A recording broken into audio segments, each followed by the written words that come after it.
एका वकिलाच्या लेखणीनं त्याच्या कायद्याच्या आखणीनं आमच्या हक्काचं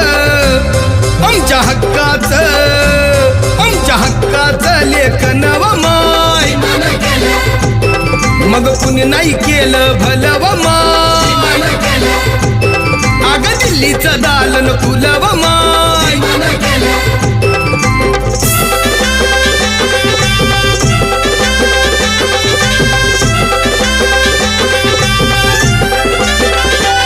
तुमच्या पोरानं शाळेत शिकावं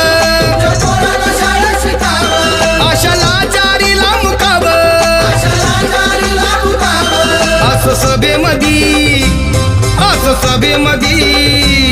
असं सभेमध्ये भाषण व माय